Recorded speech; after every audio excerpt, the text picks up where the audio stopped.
Hey folks, hope you're doing good today. Now I've been messing about with a new amp. I've come up with a new tone. It sounds pretty nice, pretty chunky. So I'm going to show it you guys so you can try it out if you like as well. But basically talk about this amp because I haven't really used it before, though I've had it for quite a long time. So let's get straight into Mixcraft. What I've got here is a song that I'm trying to set out. It's a pretty new track. It's mostly there, but I'm still messing about with the guitar tones because I want it to sound as beefy as possible. Now I've got my old tone, which I'm happy with, and if you followed the vid, you'll know all about that. And this is a similar kind of tone, and I'm blending the two tones together to get an even beefier tone than either one of them is on their own. Now I'll give you here what it sounds like. What I did just before the video is jammed it out through the guitar just so you can hear what it sounds like when you're just playing through the guitar and it's not all set up as it would be in a song. So let's just hear what it can sound like.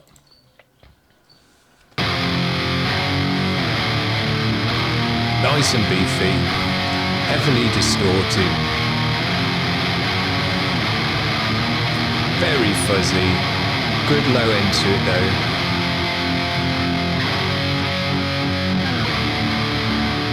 Good sustain on it when you do the long notes. You can do the chug.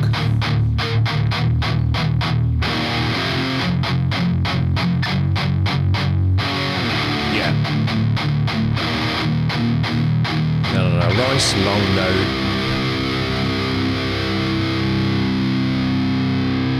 Got a good amount of sustain.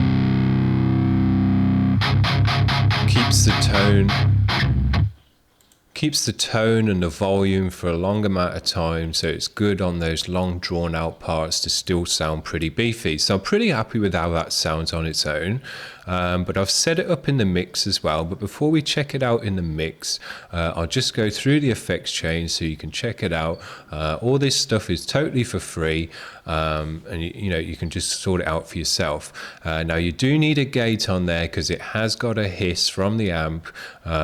Very simple. You just put a gate, just raise the threshold to above whatever the hiss is. If you use Reaper, which a lot of people do, it comes with a gate, so you don't even, I think most doors now come with a gate. So you shouldn't have any problem doing that, but getting a gate is very easy. It's very simple. And then we've got the TSC1, which I've used on all my tones so far, so you should be aware of this one. As you know, we like to turn the tone up quite a lot because I like quite a tony tone. But if you want more of a darker tone, a less bright tone, a less cutting tone, just crank down the tone knob. That's all you need to do. Everything else you just leave the same. Now I am still using the HYMB drive. What this is like an EQ drive pedal. You can get other ones like it. You can find this if you do some digging about on the internet, because I know someone else found it recently. So yeah, I haven't got the link for this one, but you can find it if you need to. Now this is the amp that we're using. And I haven't talked about this amp before, but I am today because it's very, very nice. It's from Poulin. They give out loads of amps. I think they've got 5 or 6 different amps that you can use from this company, and they're all free and they all sound good in their own way.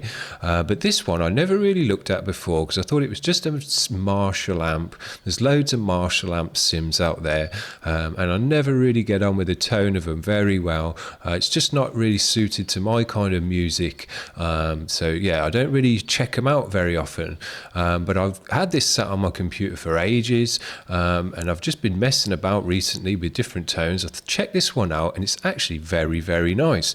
Once you crank the drive up a bit, and it's got 2 channels, but once you crank the drive up a bit on the main channel, yeah, it's got a good roar to it. It fills out the low end. You put a bit more bass on it, and yeah, it's got a good low end and mids to it, and a nice high fizzle as well. It does sound a bit Marshall-y, but that also depends on what IR you use as to how that sounds and how that comes through the mix. So yeah, this is a very nice amp, but as I say, it does matter a big amount what IR you use and what cab you're using as well. Now what I've gone for on this one is not my old Catharsis stuff. I'm trying to try new stuff, try out different stuff, and this is the Kalthallen IRs. Now these are all free and they give you a massive amount of IRs for free. This is all the free box. that you can get off their website, and the link will be in the description. And what you can do is, once you load that in, is you just flick through them, depending on whatever you're using. But if you're using NAD-IR, there's a new version of NAD-IR now, but I'm still using this old one. They're basically the same, but you can just flick through them and you get all these different tones. They're all slightly different and whatever else. So yeah, it's pretty cool. But you get so many that you can put your ear to it. This one might not sound super great to you, but the next one coupled down might sound just right to your ear. So, you get loads in there and you can check them all out, which is pretty cool. Now, after that in the chain, I've just got what's it called, multi-band compressor, which comes from Reaper. This is a similar settings to my old tone, but I think I did just take a bit off the top end because it was a bit too fizzly up there, and maybe it added a bit more to the low end. But again, this is the kind of thing that you play by ear. What sounds right to me might not sound right to you, but a few tweaks and it might just sound perfect. After that, we've just got a compressor on there, standard stuff there. It's just, just to bring up the volume, make sure it's not peaking or stuff like that. Now, then I have got the EQ on there, and this is quite an important stage. What I've got on there is the chug kind of noise suppressor. There's a few videos on the internet about this now, but just to quickly explain, it just dampens down your chugs to make them sound a bit tighter. So we'll look for a part in this part with some chugs. You see when I chug, it just pushes down. When I'm not chugging, it doesn't really. And all that's doing is taking out, see it now? All that's doing is tightening up your chugs, taking out the noise that builds up when you do a lot of chugs in a row. And then what I've got here is just a bit of surgical EQ, because what I did find is there was a bit too much on the high end for my own liking. So I'll just show you what it sounds like A-B'd with no EQ on it.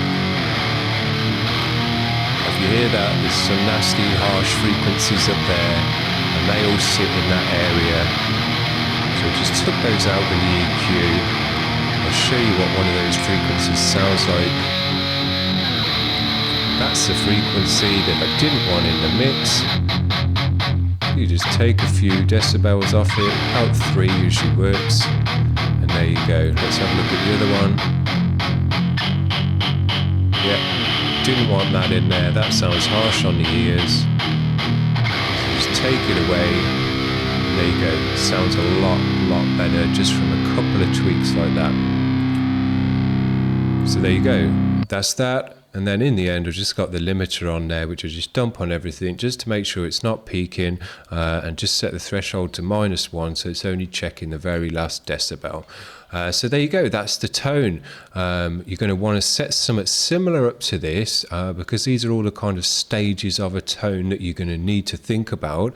But it doesn't matter if you use a different compressor, it doesn't matter if you use a different IR loader, or you could maybe try a different pedal as well if you wanted to. But as long as you've got the Poulin Brit and the Kalthallen IR, and you've done a bit of EQing, you should pretty much be there. That's basically all the fundamentals of it.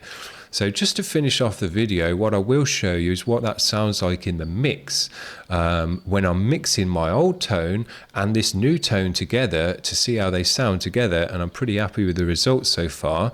I've only been messing with it for a short amount of time, still needs a bit more tweaking. Now what I've got here is on these first two guitar lines, the green is the guitar, the first 2 lines are my old tone, and then these second 2 lines are the new tone. Now what I'll do is just mute the new tone, we'll mute that as well, just so you can hear what it sounds like with just my old tone. It sounds not too bad, it's pretty beefy, not too bad, but let's just hear what it sounds like now when I mix it with this new tone. Much beefier.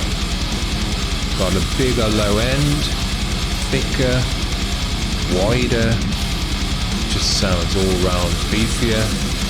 If I take it out again, loses all its low end, loses its guts. Yeah, bring it back in. Much nicer.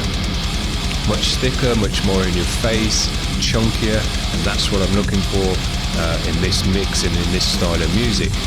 Now let's just see what it sounds like when I take out my other tone. You'll notice that's all that we're putting in of the new tone to add all of that low end and thickness. It's quite quiet, it's not as loud as the other tone by a long stretch, but when you mix them together, sounds beefy. Let's take out the other tone again just to remind ourselves. Yeah, loses all that low end, loses all that beefiness. I mean, that still sounds pretty okay as it is. But when you bring in that, it sounds much nicer. So there you go. That's how you get that kind of tone. Now, one thing I am just going to mention, you won't get this exact same tone because I am using some mastering bus VSTs here that aren't free. But I will just mention this. This isotope mastering essentials makes a difference to my mixes, and I use it on every single mix that I have, and it only comes with Acoustica Pro. An Acoustica Pro, in my opinion, is a very, very nice DAW if you're just starting out and you're a beginner to all of this like I was a few years back, and you want something that's going to be very straightforward but also has all the options that you need once you've kind of learnt what you're doing. I couldn't really recommend Mixcraft more. It's very, very nice. Comes with if you get the Pro version, it comes with a whole bunch of extra software that far outweigh the extra price, and one of those pieces of software that you can only get with Acoustica Mixcraft is this Isotope Mastering Essentials, and it's just very, very nice. It adds a nice tone to your mix.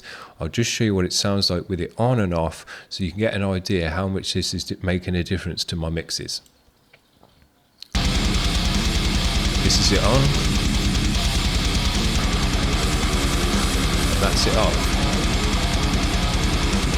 Makes a big difference to the overall sound, tightens it up, gives it a certain kind of tone, pulls it all together into that tone. Yeah, I like it a lot. There's so much you can do on here, it's unbelievable. So I just want to mention that you know, if you follow these exact steps, and your tone doesn't sound exactly like it does in this video, that's why, because I've got Isotope Mastering Essentials on my mix bus, and that just changes the sound slightly of the tone in a good way.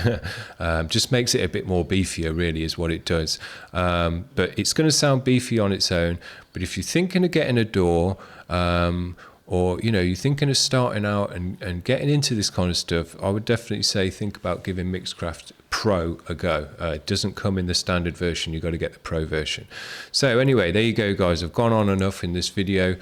Check out this tone if you like the sound of that. I'll be playing a lot more with this tone. It's not exactly where it needs to be just yet, but all the kind of fundamentals are there. So yeah, don't just ignore the amps because you think it's going to sound like a Marshall or something that you don't normally use. Check them all out, they're all good. You just got to fiddle with them a bit, really. That's it. Hope you enjoyed that, guys. Hope that was useful. See you, bye.